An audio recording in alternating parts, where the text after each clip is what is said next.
I got Isabella on my mug. See, hi. Coming up on 2.5 Geeks, guys, you're going to be drinking out of mugs. We're going to talk about the Dell Streak 7, a awesome hard drive, HP's latest news, and a contest, and a whole lot more. The bar has been set wicked fast. It rocked in the benchmarks. We're going to up the ante a little bit. Processing power, I kind of understand this. Hello, welcome to 2.5 Geeks. I'm Iyaz alongside Dave Altavilla and Marco Chiappetta. How are you guys doing? Doing fantastic. Fantabulous. You sure? We're recording in the morning, so if we seem very, very angry, it's because none of us are morning people. Let's talk. I have 2 babies in the house, so it's extra special in the morning. And they're not even his. He just took them from the supermarket. It's true, very true. It's a horrible story. Let's talk about something I think is horrible, but you guys don't. The Dell Streak 7. We actually got a full review at Hot Hardware. Dave, why don't you tell us about the 7 and why you think it's actually good? And you're grumpy about it. I know that much. Yes, I am. But we won't go there. So, you know, we gave it an approved, and you know, basically that's kind of like, you know, it passes muster, but it perhaps not got everything going for it in all the right areas. It's based on a 1 gigahertz dual core NVIDIA Tegra 2 processor, so it's got plenty of muscle under the hood. It's actually one of the fastest tablets we've tested to date, whether 7 or 10 inch. Design is beautiful. I mean, I really like the design. The actual, you know, case itself, really sleek, you know, kind of black, glossy finish that not too bad with fingerprints, believe it or not. Beveled edges, traditional Android navigation buttons. The screen was really the major drawback for us. Fairly low resolution screen for a 7-inch tablet. 800 by 480 resolution when you get devices like the Galaxy Tab at 1024 by 600 or 600 by 1024. So, you know, a little bit lower resolution screen, not so hot on battery life. We saw about 6 hours or so, and that's under, you know, sort of random use. So it missed in a couple of spots. Running Android 2.2 Froyo right now, supposedly honeycomb updates coming down the road, but, you know, not quite all there, but not bad. And we really like the hardware under the hood more than anything. Yeah, but when you have a tablet, which is meant to be a, I don't know, portable device, and it's pretty much all screen, if the battery's no good and the screen isn't that hot, what do you have? You have a tethered, poor screen that's got an old OS? You're such a pessimist. No, yes, I am. Because it's kind of it's all screen. So if the screen is no good, what are you talking about? Well, again, we did get about 6 hours of battery life, so not bad, not the worst, you know, in that department, but not the best either. Tegra 2 certainly is actually pretty power efficient. We're not sure how Dell managed to, you know, well, the battery itself is 2780 milliamp hour battery, so a smaller than most battery as well. Screen wise, yeah, what are you going to do? It's 800 by 480. You know, the average consumer, honestly, you know, unless this thing's side by side, isn't going to notice much of a difference, you know, I think. But, you know, folks like us, power users, grumpy people like you, Iyaz, you're going to notice a difference. It's definitely a lower res screen. So, yeah, they could have done better with the screen. Again, for me, for the tablet itself, I've looked at the Streak 5 as well. It's about the hardware and the experience, you know, behind that. I mean, I think it's one of the more powerful tablets in the market. So there's some redeeming qualities there in terms of just pure processing power available in the palm of your hand. I'll just say wait and see for the next gen of tablets. That's my own personal opinion. That is Good not necessarily advice. the opinion of Hot Hardware. Let's talk about a hard drive. Less controversial. Sure. Let's talk about a Seagate Barracuda Green 2TB hard drive that I think actually spins at 5,900 RPMs for some reason.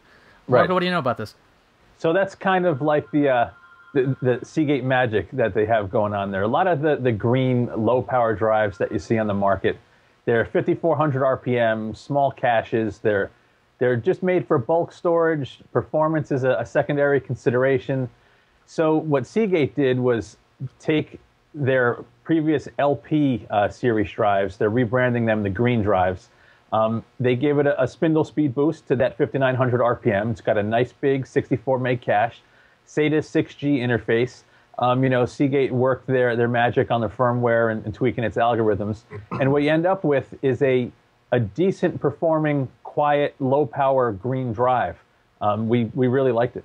Now, was there actually a boost with that 54 to 5,900? I mean, it doesn't seem like it'd be that huge a difference. I mean, compared to a 7,200 RPM drive, I would imagine that the performance is a huge gap. But how was the actual 5400 to 5900 boost? Does it make a difference at all?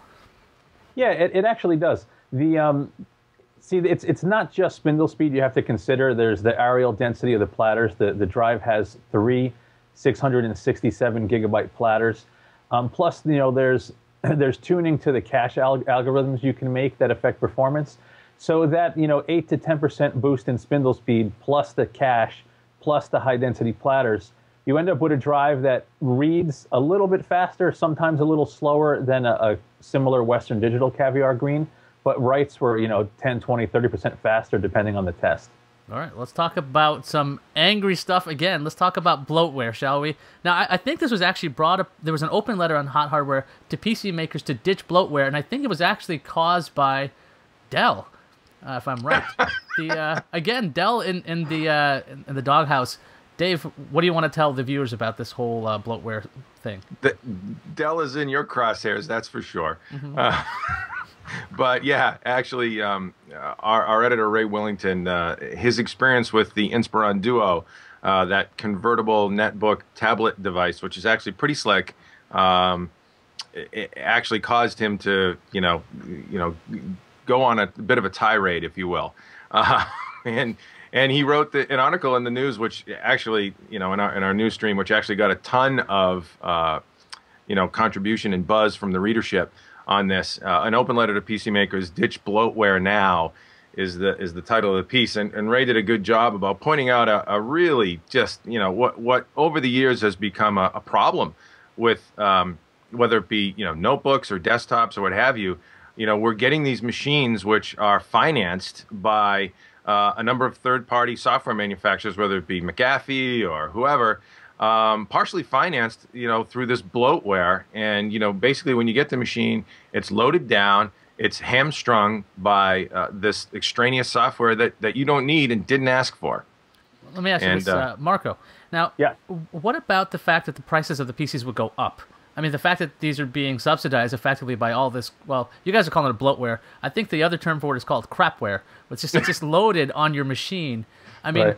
When I get a new machine, I usually just blow it out completely, run the OS again, and then clean it out. But I don't think normal people do that in general. Right. But what do you think about the cost difference? This is going to raise the cost. Do you think that's going to... Would you pay a premium to not have crapware? So I wouldn't, only because, like you, I'm just going to wipe it out and reformat it anyway. But I think there is a contingent of the population that would. And the difference in price, who knows what the price difference would be? I'm sure Dell gets, their volume is so high. How much could McAfee be paying them to plug in this trial version of antivirus?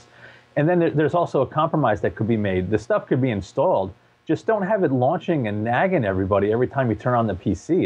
It mars the experience. And you could take a perfectly fast performing PC and make it feel slow and, just messy with all this stuff. It's just a mistake, I think. Yeah, so to the viewers at home, if you have family out there that don't know what they're doing, just reformat their drives. Just tell them to reformat. That's the easiest thing to do.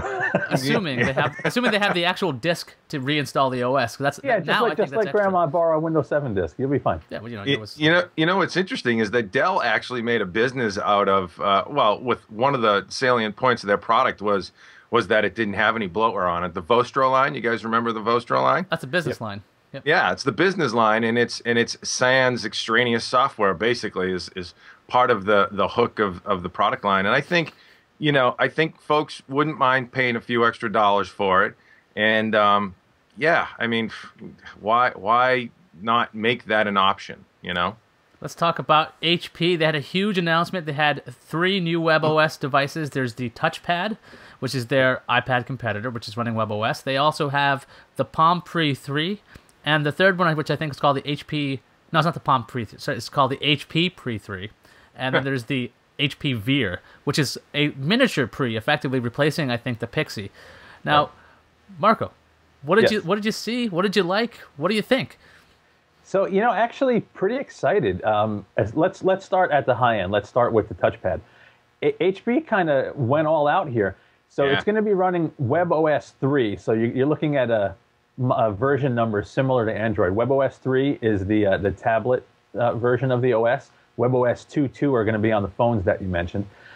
You're looking at a dual 1.2 gigahertz, a dual core 1.2 gigahertz Snapdragon processor, nice big 9.7-inch screen, 1024 by 768 res, wireless charging, which I think is pretty cool. It comes with this little base. You just drop it right in there to charge the battery.